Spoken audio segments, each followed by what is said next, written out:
আসসালামু আলাইকুম ওয়া রাহমাতুল্লাহি ওয়া বারাকাতুহু। প্রিয় দেশবাসী, লক্ষ্য করুন, আমাদের বাংলাদেশে তাবলিগ জামাতকে নিয়ে এখন দুই ভাগে বিভক্ত হয়েছে। এটা জাতির জন্য অত্যন্ত লজ্জাস্কর ব্যাপার। জাতি কখনো এটা কামনা করে না যে তাবলিগ জামাত কোনো সময় শুনিনি আমার ছোটবেলা থেকে এই যাবৎ। বর্তমানে এখন যে অবস্থা আমাদের বাংলাদেশে, ভয়ঙ্কর অবস্থা।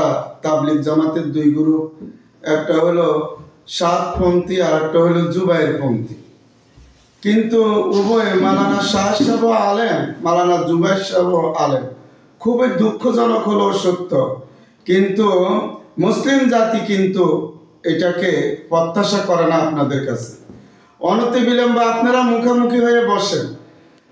আমাদের মাননীয় প্রধান উপদেষ্টা সহকারে সকল উপদেষ্টা মণ্ডলীর কাছে আকুল আবেদন, আপনারা এই দুই গ্রুপকে, দুই দলকে ওনারা থেকে গ্রুপ করে এই জাতিকে একটা বিভ্রান্তির মধ্যে ছাড়িয়ে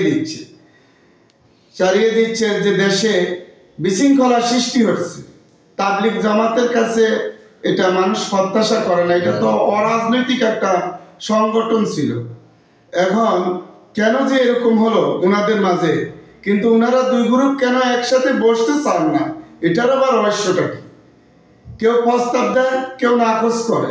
এটাতে আমরা প্রত্যাশা করি না, কিন্তু নিজেদের কেউ স্বার্থ হাসিল করবেন, দেশ ও জাতিকে বিভ্রান্তি করে সাধারণ মানুষ, আলেম ওলামা, তারপরে এই শহীদ হবে, নিহত হবে, কেউ বলবে, এটা আশা করে না। এইভাবে যদি চলতে থাকে তাহলে আরো দৈনিক দিন যে মানুষের মাঝে বিভ্রান্ত, তারপরে খারাপ ধারণা আপনাদের প্রতি জমিতে আছে। আশা করি অনতিবিলম্বে আপনারা দোনো গ্রুপে যারা আলেম আছেন শীর্ষস্থানীয়, আপনারা বসে নিরসন করেন, কিন্তু একভাবে আপনারা এক কাতারে সামিল হয়ে দিন ইসলামের তাবলিগি দাওয়াত দেন। আমরা এটা প্রত্যাশা করি। আপনাদেরকে আর আলাদাভাবে আমাদের দেশে আমরা এইভাবে দেখতে চাই না। যে যত বলবেন ভালো, কিন্তু ভালো হলে যে খারাপ তাকে আহ্বান করে বসার, তার ভুলভ্রান্তি, তার যে সমস্যাগুলি, তার যে ভ্রান্ত আকিদাগুলি তার মাঝে তুলে ধরার জন্য আহ্বান করছি। উনাকে নিয়ে আপনারা বসেন। যদি উনি ভ্রান্ত আকিদা, কেন উনি ভ্রান্ত আকিদা প্রকাশ করবে বা জাতির উপরে কেন চাপিয়ে দিবে, আপনারা উভয় যে গ্রুপের যে শীর্ষস্থানীয় আলেমদের কাছে আকুল আবেদন করব, আপনাদেরকে আমরা সম্মান করি, শ্রদ্ধা করি।